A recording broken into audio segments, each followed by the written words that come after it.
everybody. Once again, I am here to present a lecture on the subject, that is operating system, and my topic for that is process management. Myself Suman Garg, working as a lecturer in C department, BHS BIT Laragaga. In the process management, what are the various contents which I will try to cover up. First of all, I will describe what is the process, what are the various concepts which are related with the process, and how the process scheduling components help in scheduling, process scheduling. There are various process scheduling components, like your scheduling queues are there, types of schedulers are there, and inter-process communication, the two or more processes, how they are communicating with each other. Then I will cover the CPU scheduling. There are many types of scheduling algorithms are there. There are various scheduling criterias are there. I will cover all of those, and at last I will cover threads and processes and process synchronization. Right. So, what is the process introduction? How what is the process concept? How this concept made into existence? Early computers, the earliest computers systems allow only one program to be running at the same at any one time. At a time, only one program can run in the system. But in the contrast, the nowadays computers allow the multiple programs to be loaded into the memory and executed concurrently. And this feature comes in existence with the help of process. That is, we can say the process concept makes it happen. So, what is a process? A process is simply, we can say, a program in execution state. When a program is being executed, only then it is called a process. What is a simple program? A simple program is a text section with the program code stored on the hard disk, stored on the secondary memory. But when it is being attached with the program counter, with the stack register to save the temporary data, and with the data section, and with the heap for memory management, then it will become a process. A program is simply a passive entity.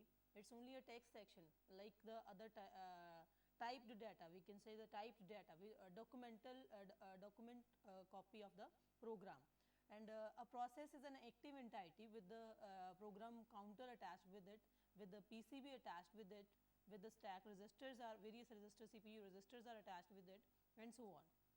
Attributes which are held by the process when it is in execution stage are the various hardware sources which will be allocated to the process, various memory storage requirements are there, and the various CPU registers are there which are attached with the process during the running state. And why we have processes? What are the various advantages of processes? With the use of processes, we can have the resource sharing. Like there are two types of resources we can categorize. One is your logical resources, means your various files are there we can share, and one is your physical resources, your hardware resources like. Then we can speed up the computation.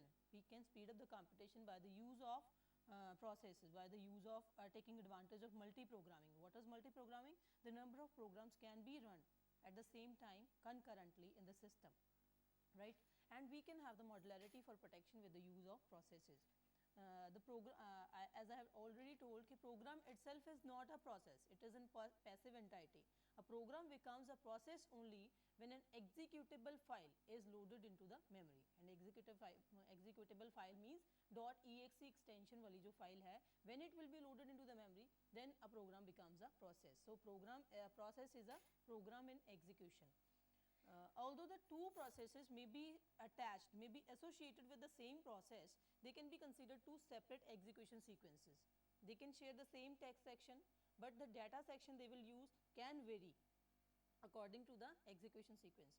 Suppose, for example, a user may invoke separate copies of editor. Sometimes we can open the two or more copies of the any editor program. Each of these is a separate process with the same text section, and the data section will vary according to the requirement, what we are doing, what we are typing in those editor programs, what we are doing editing in those editor programs. These are the two processes. This program is same, but the processes two are attached with the same program. Now, what is the process state? A current activity of that process in which that process is going on. The first is when the first state is, we can categorize the state in these types. First is new, when the process is just being created, being entered into the system, right. Next is running, the instructions are being executed, the running process holds the CPU. When the process is being allocated the CPU, then that state is called running state. Then the waiting state means the process is ready to be executed, but it's waiting for an event. The process is ready to be executed, but it is waiting for an event, like your there may be some hardware interrupt, there may be some human interrupt, or there may be some other process which may interrupt that process. Waiting means for waiting for some event to occur. And the ready state is the process has all the needed resources, means process is very much ready to be executed, but it is waiting for the CPU allocation only. Suspended, next state is suspended. Another process has explicitly told this process to sleep. When some another process is coming, and it will make that process to going to sleep. It will awaken only when the another process explicitly awakens it. This is called the suspended state. And terminator state, the process has just finished its execution and it's going out of the system. This is the diagrammatical representation of process state. Like this is the new state when the process is being entered into the system, or you can say when the process is being created. Then it will be admitted to the ready state, ready queue, then it will be in the ready state. This process is ready to be executed, but it is waiting for the CPU. When it is being allocated by the when this process will be allocated CPU, then the scheduler dispatch, there is some program, one program, scheduler dispatcher, it will dispatch the process from ready queue to running, right? Like during the running state, there are three options. One is the process has finished its execution, then it will be exited, terminator state. There is second option, the process may have some interrupt. There may be some hardware interrupt, there may be some human interrupt, or there may be some another process interrupt, right? Then if the process is being interrupted, it will go back to the ready state. And the third occurrence, that is the process may go to the waiting state. Suppose it is waiting for some IO activity, like your input output. The process may require some input, or process may require to produce some output, or any event, another event. Then it will go to the waiting state. After completion of that event or IO, it will go back to the ready state. This is the diagrammatical representation for process state. How the process being traveled through these states. Only the 5 states are there. Process control block. Basically, what is this? This is a you can say this is a storage. It is containing the information associated with each process. In this PCB, what is there? Every element related with the process will be stored in this PCB. It is called process control block. It's a data structure, you can say. It's a data structure holding the program counter. What is program counter? It will hold the address of next instruction to be executed.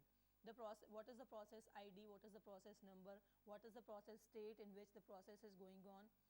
What are the various CPU registers which are associated with this process, like your index registers are there, their accumulator is there, stack registers are there, and many more are there. What is the memory management information, where the process is being stored, how much memory storage it has been utilized, right? Various properties regarding your memory management. And there is some accounting information. Okay, how much time the process has used of the CPU. Sometimes what we do, we just submit our job to the computer center, then they will charge us for that usage. In those cases, the accounting information is really required. Then IO status information is there. Then CPU scheduling data is there. Okay, what is the priority of that process? Okay, what is the scheduling algo followed during the scheduling of that process, and process state, as I have already told. These are the various information which are stored in the PCB of each process. Next is process scheduling. What is process scheduling? Before telling the process scheduling, I will describe some terms. First is job queue. As the processes enter into the system, they will put into the job queue. As the processes enter into the system, they will put into the job queue. The processes that stay in the main memory. For every process, one main thing that I must tell you, that is, okay, for every process to be executed, the process must be in main memory. For any process which want to execute, during the execution or before the execution, the process must be in main memory. Only then that process can run, otherwise it cannot. So the processes that are staying in main memory and are ready waiting for to execute, they will be kept on a list called ready queue, right. These all queues are maintained in the linked list format, data structure format. There is a head, there is a tail, and all that. What is the structure of that linked list? I will not discuss that. A ready queue contains pointer to the first and last PCB in the list, right. The list of processes, there is one more queue which is device queue. Sometimes what is there, there is a there are many IO devices are there, and the processes are waiting for the IO if that IO device is busy with some other process.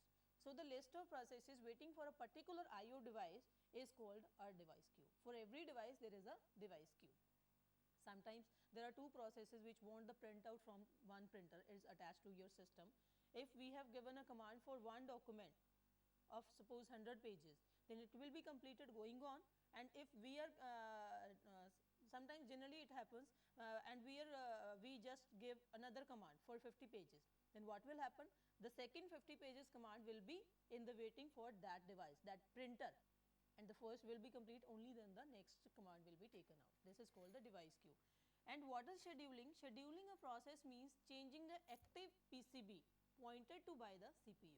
कि CPU के पास पहले जो PCB थी उसके बाद हमें next process को load करना है, तो what we will do, we will save the old PCB and we will reload the next PCB. It is called also called a context switch. I can show this in the diagram. What is holding on? There are two processes, P0 and P1. Suppose, right? P0 is execution, right? Suppose at this time there is a interrupt or any system call. What will happen there?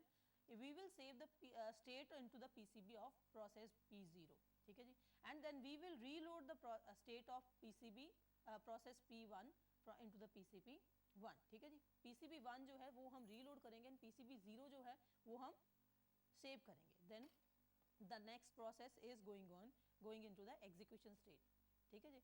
And when this process got any interrupt or system call, then we will save this state PCB and we will reload the next old process P0 PCB, right. So this is the scenario how the switching takes place from one process to another. How the CPU, this is only for the CPU. CPU is the main resource for our system. The processes are switching between the CPU. These are the various reasons, possible reasons for process switch. Okay, why this switching takes place? Okay, why not this happen? Okay, once the process is being allocated the CPU, the whole process got completed, only then it will come out. Why the switching is required? There are possible reasons. One is clock interrupt. Sometimes we follow the time slices limit. Okay, every process has been allocated some time slice requirement.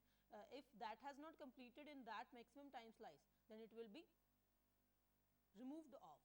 It will be forcibly removed off from the CPU and another process will be granted for that time slice. For example, we have been allocated 45-minute slot. If I will not complete in this 45 minutes my lecture, I will not complete, then I am not unable to complete. I have to go because there is another slot, another persons are waiting for my lecture, this lecture slot, right. The next reason is IO interrupt. There may be some IO interrupt. IO interrupt means that process may need some IO activity, right. The next is memory fault. Sometimes the memory address is in the virtual memory, so it must be brought into the main memory. There is some linkage problem into the memory addresses, right. Last is a trap. Sometimes there may be error occurrence may be there, may cause the process to be moved to the exit state. These are the various reasons for process switch. And this is the ready queue and input output queues I have shown. This is the queue header, this is ready queue, this is the head and this is the tail. There are suppose there are number of processes are there. This is the first PCB process and this is the last PCB, right. In the queue, ready queue we have only the two PCB stored, head and the first PCB and first process PCB and last process PCB, and the remaining PCBs are in between, they are maintained with the linked list format. These are the various जैसे कि tape unit 0 का एक device queue है, this is empty, there is no process waiting for this tape unit 0. Tape unit 1, this is also empty. This is disk unit 0. This is another device. There is a queue of 3 processes in this in disk unit 0, right? Then terminal unit 0, there is only one process, right? These are the various device queues, and one is the ready queue I have shown. Then the queuing diagram. Okay, how the process switches from ready queue to job queue to ready queue, and various waiting queues, IO queues, or how this happen. This is the common representation for discussion of scheduling diagram, for process scheduling. It is known as queuing diagram. A new process initially put into the ready queue. When it enters into the system, it will be put into the job queue.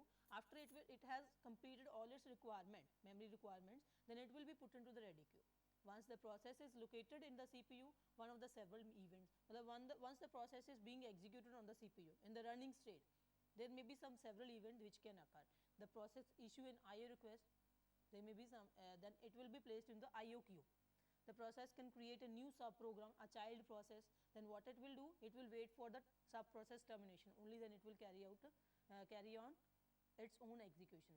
The process could be removed from the CPU forcibly and can be placed back to the ready queue. Sometimes what happens, higher priority process is coming, then what we will do, we can remove the current going on process, and we can allocate the higher priority process to the CPU.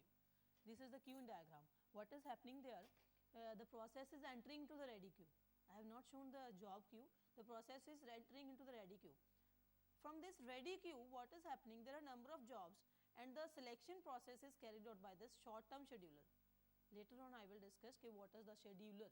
Basically, what is a scheduler? Scheduler is a program which will select which process will be being allocated to the CPU, to which process the CPU is being allocated. Suppose any process is selected by the short-term scheduler, the CPU process is going on, running state. There are these are the events which can occur during the running state. Process may finish its execution, it will go out of the system, right? The process can request for an IO request, then it will be entered into the IO queue for any IO device, for particular IO device for which it is being required. And then the time slice may be expired. जो job है आपका उसका time खत्म हो गया है, then the CPU is allocated for the fixed time. If that job is completed, well and good. Otherwise, that job will be forcibly removed off from the system and entered into the ready queue again, right? The job can fork a child, that job can produce a child. Then what it will do? It will wait for the child execution, and again it will be entered into the ready queue after the completion of child process.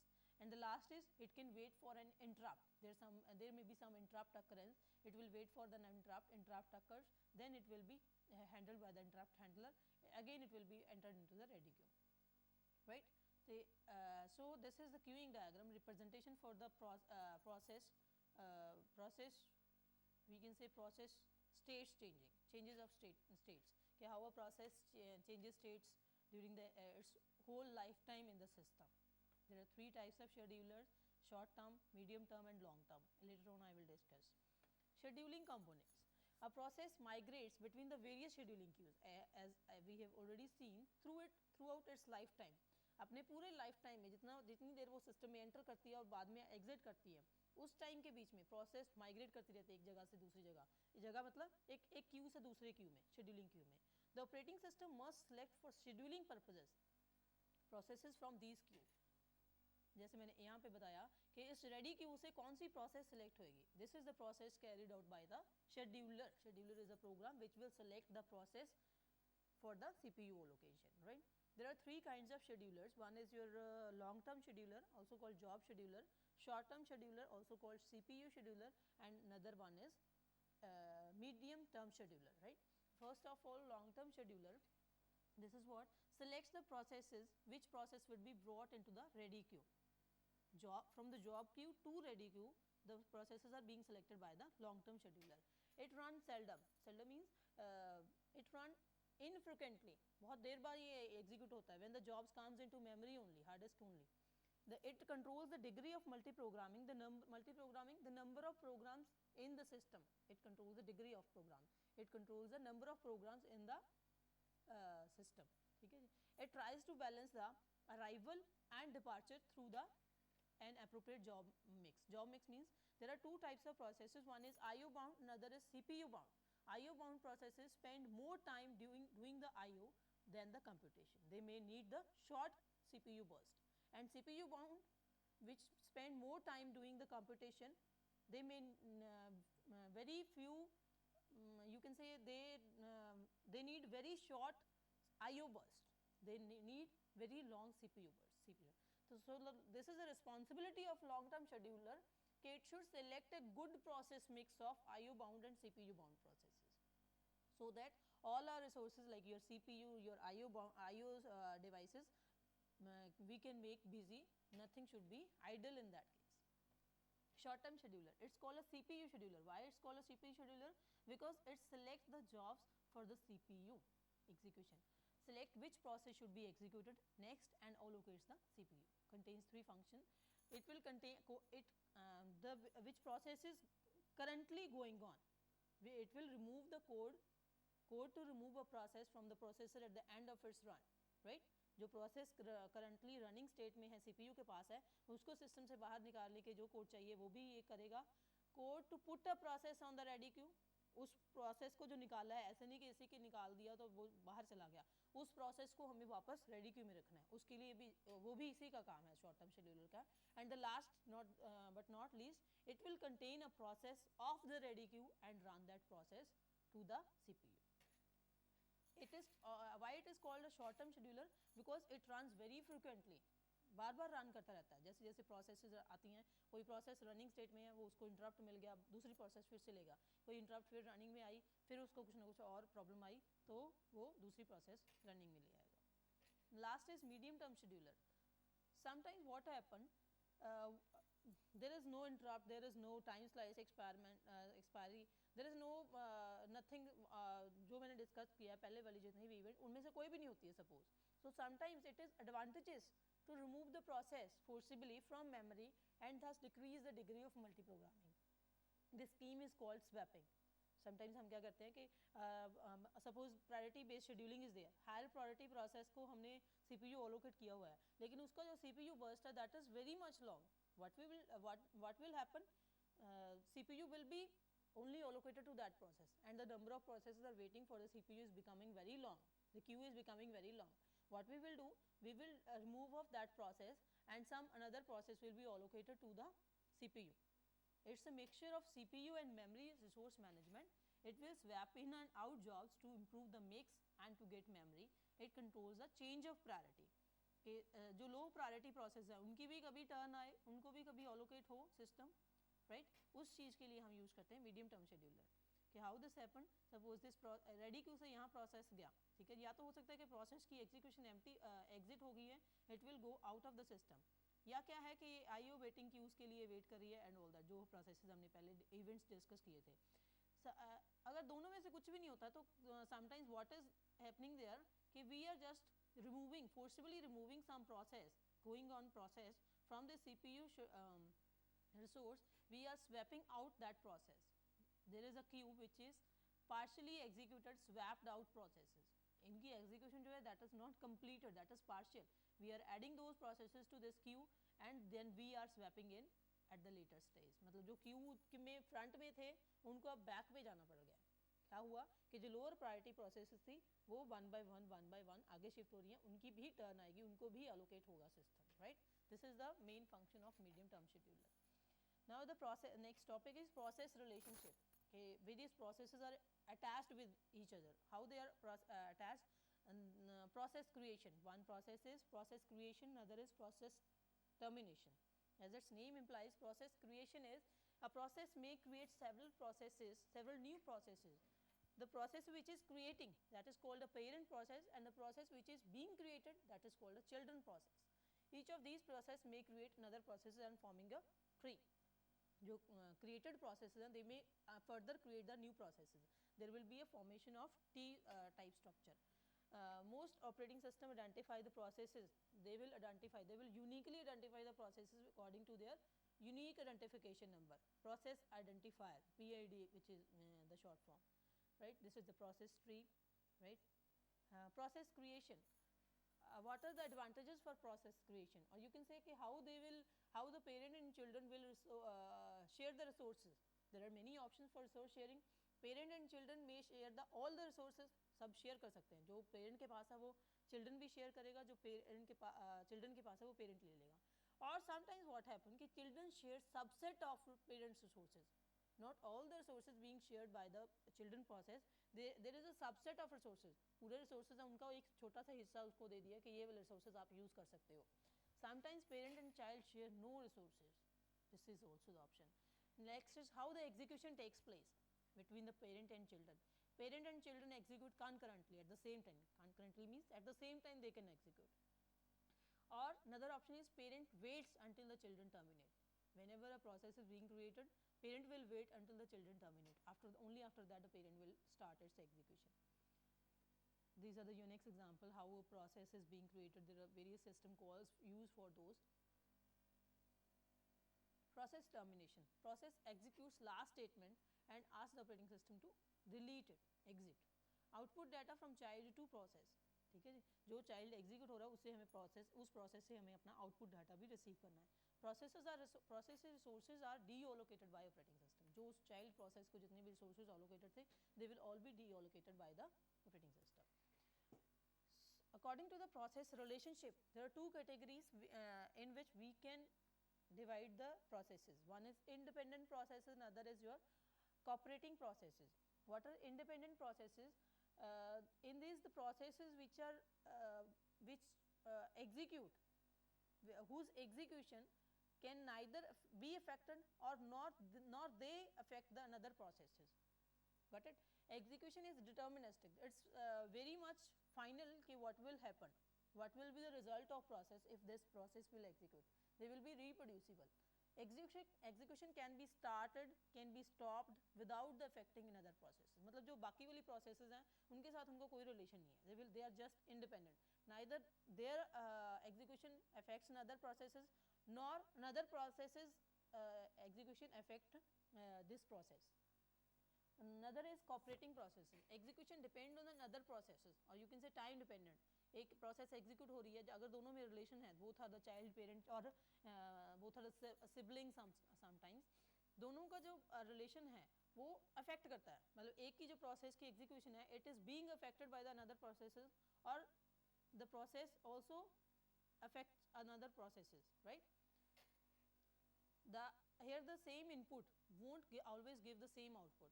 हो सकता है कि sometimes जो उसकी output है वो depend करती है कि उसका बाकी प्रोसेसेस के साथ रिलेशन कैसा है. So the cooperating processes are being sharing the resources and their execution is affected by another processes. This is how the processes talk to each other. इनकी कम्युनिकेशन कैसे होती है? There are two methods. One is they can share the memory. They can share the memory area in which they are using the storage space. Then other option is they can communicate through the message passing. If they are not sharing the memory area, they can communicate through the message passing in the distributed system. So in the message passing, there is another option. There are two types of communication. One is your direct communication, other is your indirect communication. In the direct communication, what is happening there? The two types of processes are there. Sender, one is sender, another is receiver. The process is sending process जो है that will send is a message. ये इसका format हो गया. मतलब process P नाम लिखेगी process का और सेंड कर देगी. And receive process send, process P को ये वाला मैसेज सेंड करो. रिसीव प्रोसेस क्यू से ये वाला मैसेज रिसीव किया. ठीक है. So sometimes what happen, this is इसके जो एग्जांपल है that is a standard mechanism producer consumer problem. One process produces the items that are handed off to the consumer where they are used. For example one print, जो आपका print mechanism है, जो print का जो programme है that is producing the characters for printing, and जो print driver है that is consuming the characters which are being produced by the printer. Producer consumer problem. Other properties of direct communication. The links are established automatically. जब भी आप दो processes communicate करना चाहते हैं उनके बीच में जो लिंक की एस्टेब्लिशमेंट है वो अपने आप ऑटोमेटिकली हो जाएगी. Only two processes in this form.